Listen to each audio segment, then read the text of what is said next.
All right, we are recording. So just finished chapter 12, the penultimate chapter for, uh, Star Wars: A New Hope. Got a few things. One, some that are interesting. One that is just kind of an annoyance to me, a plot hole issue. But anyhow, um, I've been noticing the Death Star is consistently referred to as just a battle station in the book, um, which is a little interesting. So I'm actually not sure if it has been referred to at all as a Death Star in here. Um, Maybe that was something that was just come up with for the movie because it's a more impressive term, more intimidating term, which would actually be another point towards this and the movie were separate. So, like the in whatever chapter was the supposed ad lib of Harrison Ford's, it's like, well, it's in the book, but R2 is described differently. We're not using the term Death Star and such. And there's other moments where it's like, well, the movie line was better. So, yeah, not an ad lib. I am very much believing. And by the way, I'll just say, I think a lot of people don't even realize that these novelizations exist. So when people, the idea of, well, how would people have that wrong if it's in there? It's like a lot of people don't know movie novelizations exist at all. Okay, I mean, if it's a movie based on a book, they understand that. But the idea of a book being written alongside the movie or after it to provide that, because some people just prefer novels. But yeah, that's something I think a lot of people don't realize. Anyway, um, do I want to get to that? Because the next point I have is actually the thing I could. Yeah, let's just do it now. Um, because it is a plot hole or contrivance, depending on how you want to look at it. The Death Star shouldn't have gone to Yavin. Because, I mean, what did they do? They put a tracker on the Millennium Falcon, so it's fleeing, and realistically, what they're trying to do is track Leia. The Falcon's the easiest way to do that. So they're tracking it, and it has now stopped at Yavin. So they figure, oh, that must be the base. Let's go there. It's like, okay, Leia's not dumb. Okay, that is one thing that is pretty well established already. And the Empire is very much aware of this with her. So it would make sense they would go there to investigate, but there'd be no reason to commit the Death Star there. You could commit a smaller ship. Smaller and faster ship. Because how do you know it's not just she's going there to get a different ship to then go somewhere else? Because she doesn't know Han, she doesn't know Luke, she doesn't know Chewie, she doesn't know 3PO, well, maybe a little bit. She only knows R2. And she only cares about the data it has. So arguably, the best thing she could do would be, all right, where are we going? Go here. All right, we'll go there. That's where the real base is. No, that's where I can get another ship. I'm taking R2 and I'm leaving you. All right, I don't know who you are. This is way too important. I'm going there because just in case, I can't have you being captured. Because she also has no reason to believe that Luke or Han wouldn't turn her in if they were found. None. She has no reason to believe that they are not liabilities or that they are not Imperial agents. I mean, she does comment about how it was too easy at the end of that chapter, at the end of the, no, 2 chapters ago. She is smart. She knows tactics. She understands this. So really, the Empire should also be that. They should follow, they should figure that out. But committing the Death Star is a huge commitment of resources, I would think. That's like, why would you do that when you could instead just send a smaller ship? If there's something there, now the Death Star comes in. There's also the Falcon is supposed to be incredibly fast. It had a head start. How fast did the Death Star get there? That's always something that I've wondered about, just generally, is how fast does the thing actually move, since it has to be able to move through hyperspace. But how? That's very big and very powerful. So, yeah. But it would have to be slower than the Falcon that also had to have already gotten there. So it would take longer than their journey from the Death Star from Alderaan to Yavin for the Death Star to get there. It would take longer than that. Which is, again, very much reason to believe that, well, if she just got on a different ship and went anywhere else, she's lost. I mean, it really is one hell of a gambit that Vader has made and Tarkin has allowed. It is reasonable to try this, but it is a very significant gambit because that one ship, changing ships, all will take and the whole thing falls apart. Anyway, so yeah, it is a plot hole. It is a contrivance that she would go directly there instead of stopping off first. Oh yeah, and there's also the whole with Falcon leaving. It's never mentioned if they found the tracking device on there, so in theory, it's still broadcasting. So the Falcon's now left. So the Imperials would know that and might be like, where are they going now?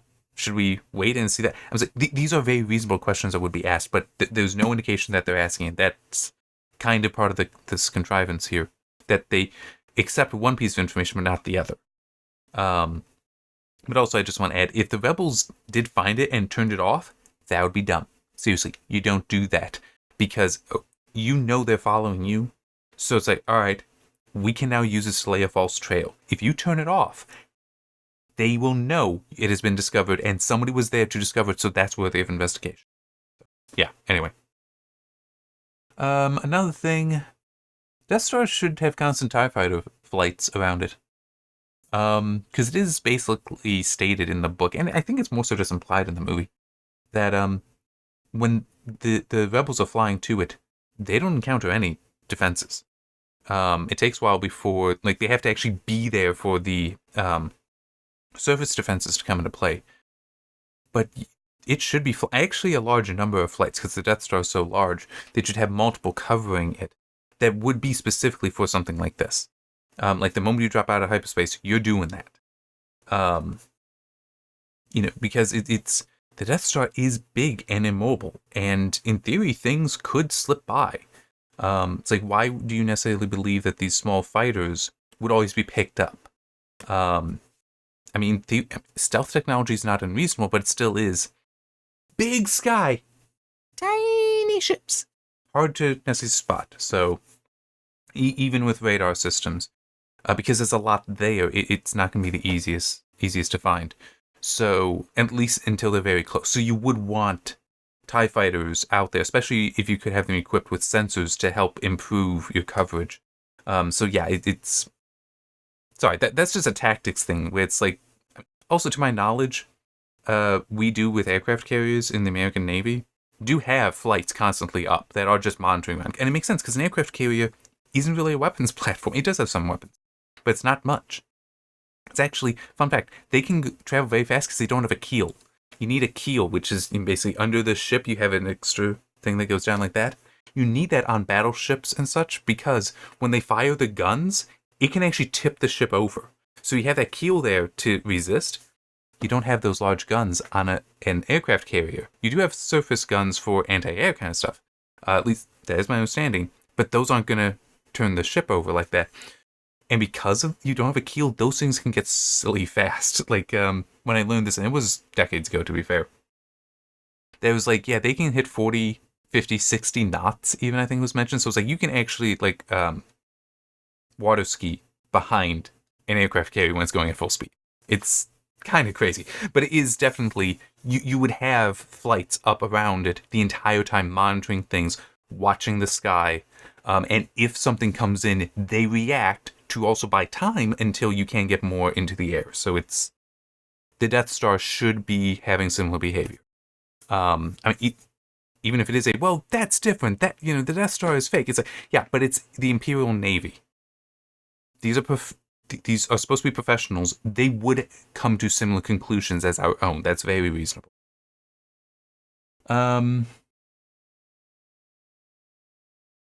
Okay. So one thing that's interesting in the book, and I'm not the happiest with it, is it is described very clearly that Luke is taking unnecessary risks. And like Blue Leader, because he's part of Blue, not Red Group, Red Squadron. Blue Leader even asks, what's going on? Why are you doing this kind of stuff? Because he keeps like going in and just being stupid, essentially. And the thing is that he's admonished for this. He keeps doing it, and then all discussion on it stops. That bothers me. Because it's not like he got burned such that, okay, I'll stop doing this. He does get burned, but then he keeps doing it. It describes him still doing this. It's not made clear as that. It's not made clear as he is that good that he's able to get away with this. None of that. It just suddenly stops. So it's like, why did you mention it in the first place then? I mean, either have it be consistent, continuing consistently, which he does kind of later, but there's reason to that. I'll get to it.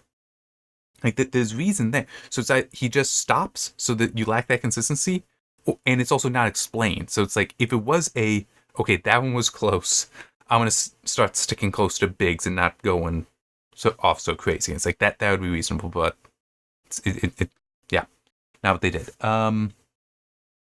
But some reasons for why he would do it, explanations that you could give, but it is one of those, now I'm writing the story instead of the story telling me. Excitement and inexperience are two that are more positive, where he is just really excited about what's going on here. And this is also before the TIE fighters have arrived, so more or less they're unchallenged.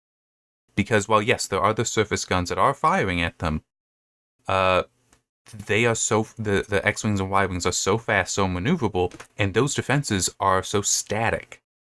Because of how they are mounted, they can't turn and follow fast enough.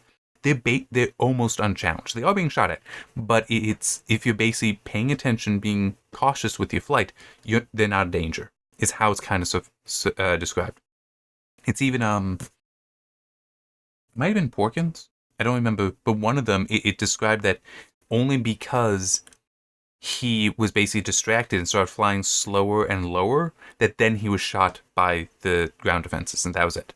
Everyone else was like high enough and going fast enough, weren't being hit. So those two.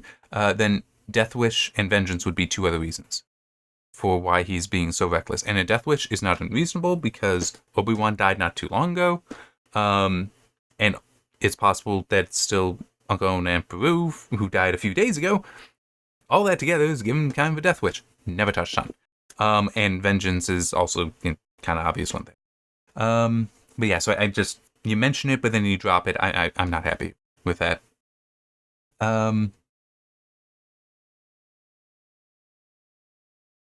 Okay. So, a few things here that are interesting. One is Luke actually gets 2 passes in the trench, not just one. So this is, it was Red Squadron that went first. Blue, which is what he's part of, but it was Blue Leader and his 2 guys that went in. They all end up being destroyed and the shots failed, like you see in the movie. You do see in the movie that they miss. So then Luke, Wedge, and Biggs, they go in for their first run. Now, the red group, the first group that went in, the Y-Wings, they got shot at and destroyed by the TIE fighters. Blue Leader and his group, his squad, went in and they got shot at by TIE fighters and were mostly destroyed that way. Blue Leader managed to escape, but then he was damaged enough that he couldn't pull out, and yeah, anyhow. So what Luke decides to do, and this is kind of continuing the reckless behavior, but it's reasonable, he has them all go in at full speed. He's leading them, and it's like, no, we'll just go at full speed to confuse them and hopefully get in there so fast that the TIE fighters, led by Vader, don't have the opportunity to shoot at them. This is perfectly reasonable. It's very dangerous, but it's perfectly reasonable. So he does use a targeting computer, and it misses. So it's like, could have been right there, but no, misses. They pull off, and they immediately split off like that. Vader and the TIE fighters stay after Luke, but I'm trying to remember what it said. If it was just that he managed to slip away from them, or if it was like Biggs and Wedge came back and helped him. Because it's still there are the 3 for the next run when they do come back together and go on the run again. And Biggs was also being followed. He had picked somebody up but managed to. So there was kind of teasing that, did we lose Biggs? Did we lose Biggs? Because he wasn't answering. Then he suddenly drops in. So then they go in. Biggs is killed. Wedge is damaged and has to pull out. So now it's Luke alone, and he is trying to use the targeting computer and all that. This is when Han appears with the Millennium Falcon and shoots it. But yeah, I do want to keep going. There's a reason for me to continue describing this. But it is interesting that he had 2 passes. And the first one with Biggs there and Wedge. But Biggs is there, and he's using the targeting computer. The second time, he's technically alone except for Han. Because Han comes in, shoots, destroys one TIE fighter. The other escort for Vader sees him and is basically freaking out and trying to just get away. Because it's also weird how it's described that basically it looks like Han is flying directly at them, that they will collide. So he's freaking out trying to get away, clips Vader, So that sends him into the wall and Vader off to nothingness. So now Luke is, no one's on him anymore, and Han swings around to provide cover to him. Sense of scale and direction is a little awkward, because it's like it almost sounds like the Falcon should be in the trench with him, which would mean the trench is much larger than what you see in the movies. But in any case, then you continue going, and also we've had 3 times at this point Kenobi whisper to him, essentially. And this time you're saying again, I think this was the let go. So when he finally turns off the targeting computer, such that you get the base calling in, asking, is everything all right? Yeah, everything's fine. Then he, like, actually pushes away and all that. Because before he would, like, just move it away. But this was actually pushing it away, turning it off. And that's it. He actually has no memory of firing the torpedoes. His next memory is Wedge going, "You did it! The shot was good," as they're all leaving. And it's like, what? Was I asleep? And I find this curious. Because this is implying, to me at least, that the Force basically took over and had him doing this. I don't really recall this being established earlier. And I'm kind of bothered by that. I'm serious. I don't recall being established that the Force would do that. That the Force would flow through you, that's fine. That he needs to relax and let it work. And, work with it. That makes sense. There's nothing wrong with that. But this is I've lost time. I was unconscious for this. What happened? I don't like that. I don't really like that. Because it sort of robs some of the achievement from Luke, including an understanding of it. Yeah, I'm not. I do think that there are problems with doing that. But going back to the whole, he's alone now. Well, has Han, but Biggs is gone. And I find this interesting. How it seems like what is being described here, rather the trope being used, the story mechanic being used, is Luke succeeds, or at least his best chance of succeeding is when his past has been cut off from him, has been removed from him. Uncle Owen and Emperor die, he's able to go, he goes on his adventure. Obi-Wan dies, and it kind of is just a little unclear. I mean, it continues with the... I'm trying... Yeah, it was after that, because that's right. That was the point that I made in the previous video, the one before, previous chapter, the one before. It's after that you have the comment about him, because he's finally at the weapons controls in the Falcon, firing, and how it's just like he imagined. That's right, that's even how he put it, that he'd fired these things, he'd been at these controls thousands of times before, in his imagination. And so it's like you're bringing that back. It's like we're only getting that he's actually on one of these adventures after Kenobi has died. So it is interesting that he starts on his adventure, he's reminded of being on the adventure, and he succeeds at the adventure then after family dies, mentor dies, old friend dies. It's kind of wild when you think it, if you take it too coldly, that's like, geez, the message here is, you need everything you cared about growing up to be dead for you to succeed. It's like, but what is a better, warmer, happier way to interpret it, though it doesn't work necessarily quite as well, especially with Kenobi, is the idea that you need to be rid of the things that would hold you back. Uncle Owen absolutely represented that. There's not even a question there. That's exactly what his character is. And it even describes that he would have held back Luke's father if he could have, but Luke's father did eventually just leave. Okay, so that is very important there. That is exactly Owen's character. And there's also arguments in favor of that, so yeah. Biggs is more so a representation of that, and also we got again this issue with why are the rebels trusting him as much as they are? Why is he seemingly in as much a position of respect as he is amongst them? Because he should have been there only a few days at most. Even then, it shouldn't have been a few days. It was one day potentially. The other is, to a degree, he actually should be very influential at this moment if they are trusting him, because he should be like, these are the tactics they'll be using. Because he's fresh out of the academy. He's fresh out of the academy. He is still an Imperial pilot. That is how his training should be. Okay? And it's like, if Luke had gone to the academy, he would be trained to be an Imperial pilot. He wouldn't be a bush pilot anymore. He'd be an Imperial pilot. That's what Biggs has gone through. He should know every single one of their tactics. And he should actually be constant. Once it's okay, we're close enough, we're now just, mics are open. Once at that point, he should be calling things out. Right? I mean, there are people with way more experience than him, but he's the one who knows that, who will have the most recent taught knowledge of their tactics. Somebody like Blue Leader, Red Leader, they've got so much experience being pilots, but it might be out of date. So it is reasonable that he actually would be doing that, but he's not. He's just another pilot there. So it's, again, the timeline doesn't quite make sense with Biggs as far as why they're trusting him, why they're trusting Lucas. I mean, Luke proved himself with rescuing Leia. Okay? We got nothing on Biggs. I mean, yeah. But still, it's the whole, he has, I do find it interesting how constantly it's the whole, the things that might hold you back. Owen Wood, Biggs isn't necessarily holding back, but would be Lucas constantly looking back at him and remembering that past. So being cut off from that, again, can help you move forward. Kenobi, though, is different, because Kenobi is an opening to the future for him. So it's more so,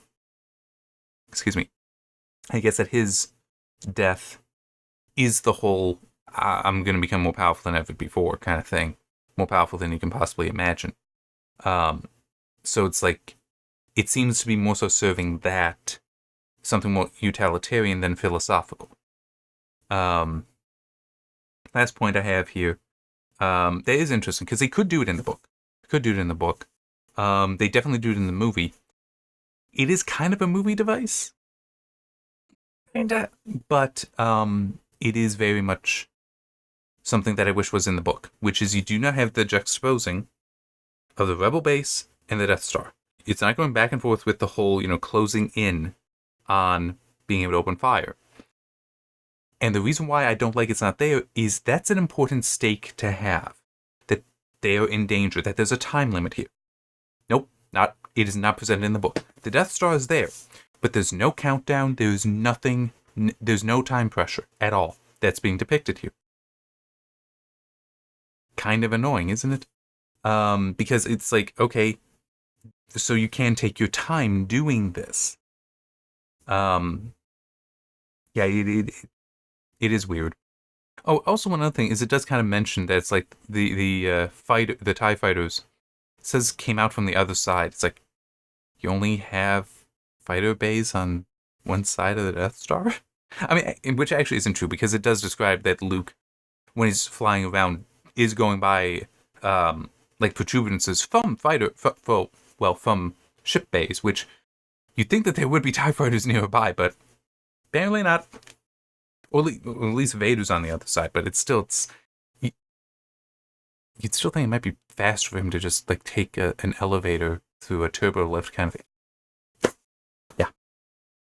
It is just one of those that some of the technical stuff in here, when getting into that, like why don't you have fighter bays on that side? It is kind of weird. You're going to start hurting your brain. But it is still the lack of stakes. There really should be greater stakes there. Yeah. That the movie does it better there. And of course, you also have, the soundtrack there to help build it up. But no, I think that you could have, because you do have the cut to Tarkin being told, we've analyzed their attack vector, and there might be a danger here. And Tarkin has the exact same response in the movie. What? Evacuate? In the time of our greatest triumph? When we're about to achieve our greatest triumph? Whatever the exact line is. But it is exactly that. And yeah, I mean, it is exactly that. So you are able to go inside the Death Star for this. And also, Vader going, you have that in there as well. So they could have, they just didn't. And I wish they did. But that might be more of a film-based thing. But the book would have benefited from it as well, because additional stakes. That's it. So I guess I will see you next time for Chapter 13, the final chapter, which will include the medal ceremony. some conversation that I'm sure we do have already seen in the movie, and also the whole R2, because R2 was also damaged in the book, the whole him coming down and needing to be repaired and all that, and 3PO's final redemption, because in the movie it's the whole if he needs any parts, I'll gladly donate them kind of thing. So I'm hoping that will be expanded on more, because they have kind of set up that 3PO will be redeemed from how he treats R2. So this, I hope we get more of a payoff here. So yeah, we shall see. But see you then.